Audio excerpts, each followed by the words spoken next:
betray me. Let me be your partner. Who's your tailor? You forgot the part where you kissed the girl.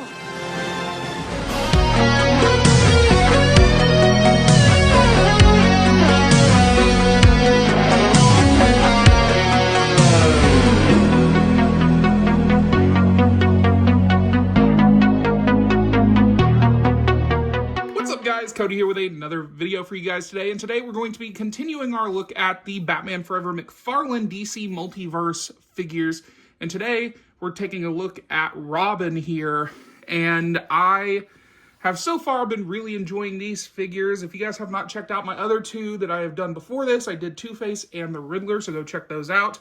But yeah, today we're taking a look at Robin, and tomorrow we'll finally be taking a look at Batman, and then we'll be ending it by taking a look at the Batmobile as well. So yeah, this is really cool that we finally have a really nice, just like the Riddler, there has never really been that great of a representation for Batman Forever when it comes to Robin's outfit. I mean, the Kenner toys used to do very well, and I brought up the Riddler.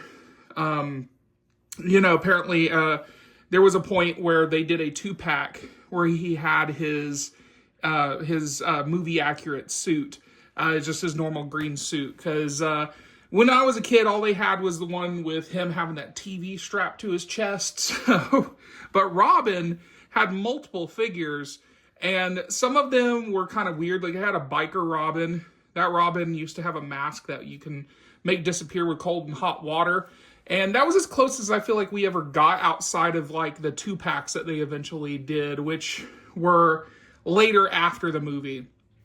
And this is probably one of the best representations besides the Hot Toys figure we've ever gotten for this Robin suit right here. So this is Chris O'Donnell's Robin, and yeah, I'm very happy to show this off. This is really cool. But yeah, this is the packaging, just like before, all the other packaging, of course. This does show the figure in the window box there. On the side, it does show Robin, Batman Forever right there, with the Batman Forever logo in the corner there. DC Multiverse right there. McFarlane Toys on the top corner right there. On the bottom, we just have the standard specs.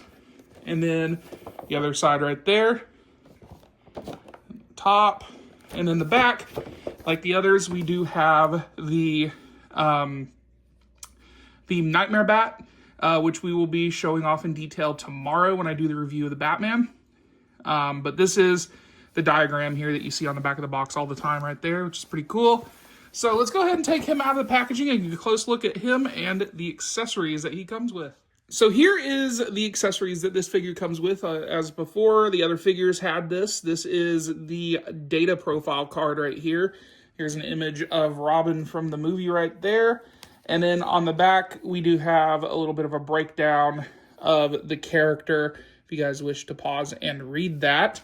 He also comes with a set of 2 other hands here. We do have a an open palm hand right here. I swear I remember there being a photo of him with his hand, like this at one point. Same thing with the pointer finger.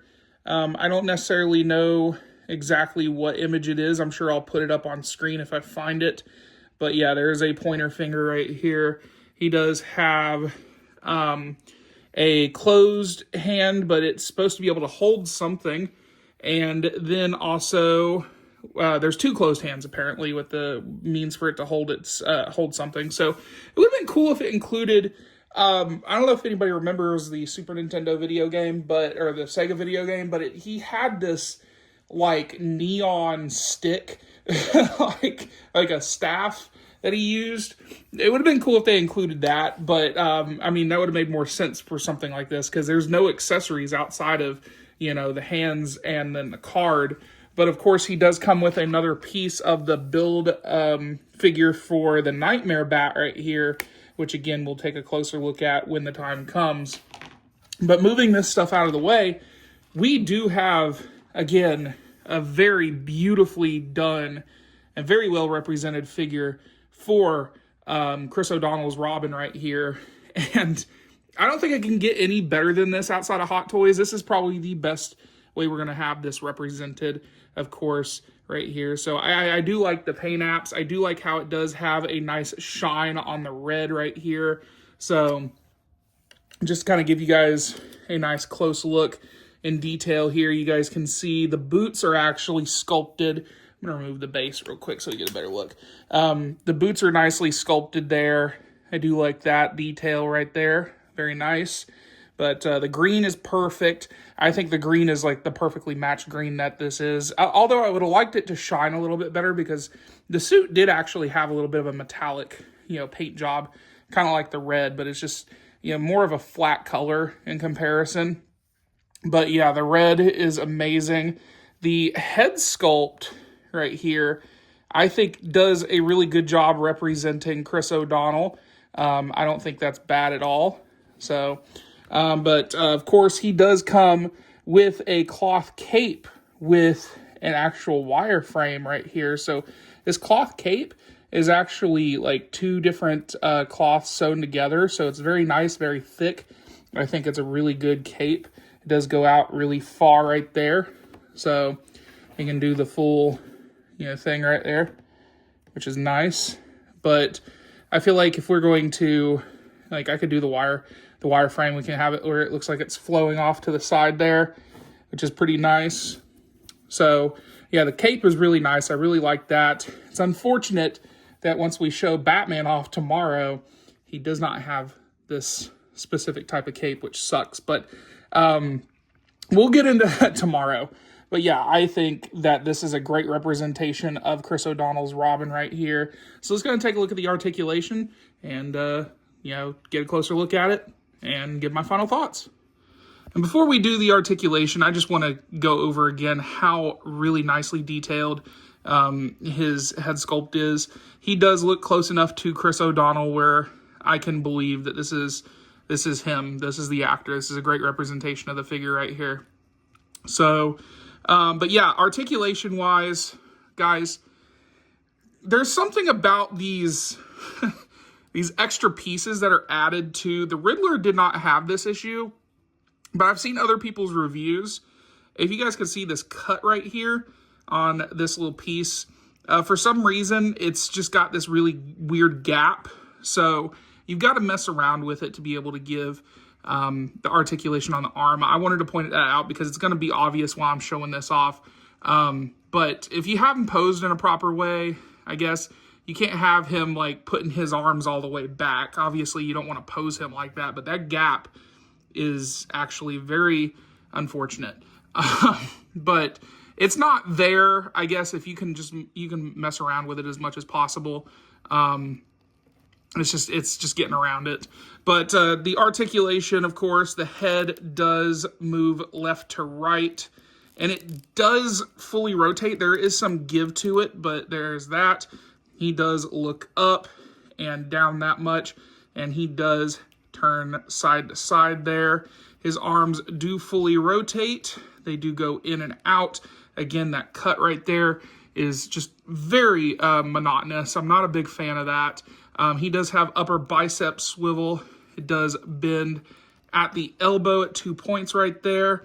And he does rotate at the wrist and hinge in and out just a bit.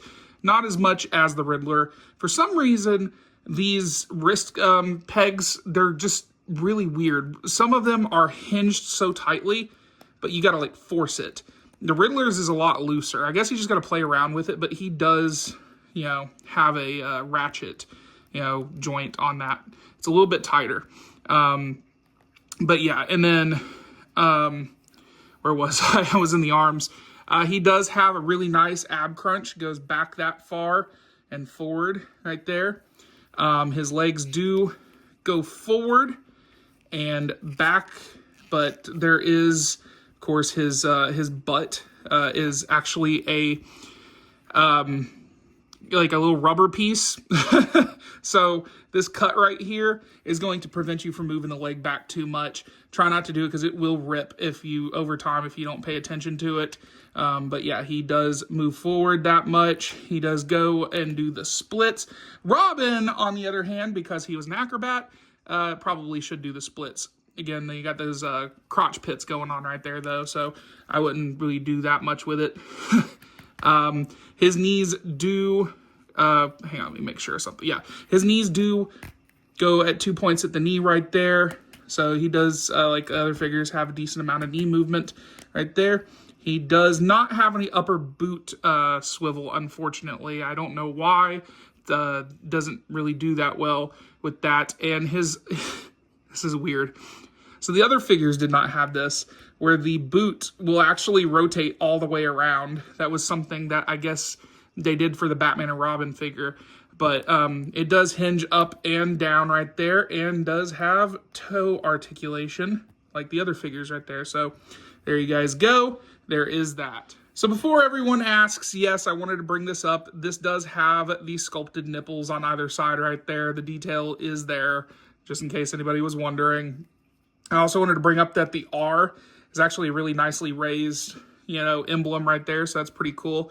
I think this is done really well. I think it's a great representation of Chris O'Donnell's Robin. If you guys are not wanting to go 1/6 scale with the Hot Toys figure and get extreme detail on it, I think this does really well at being a representation of the character. Of course, everyone has their point of view and what they enjoy collecting. So I think this is great. But guys, I hope you guys enjoyed the video. If you haven't checked out my other 2 videos, go check them out. But tomorrow I'll do a video on Batman, and we'll get a closer look at that. But guys, as always, if you like what you see, hit that like button, hit the subscribe button. I'll be back for more videos soon. I'll talk to you guys later.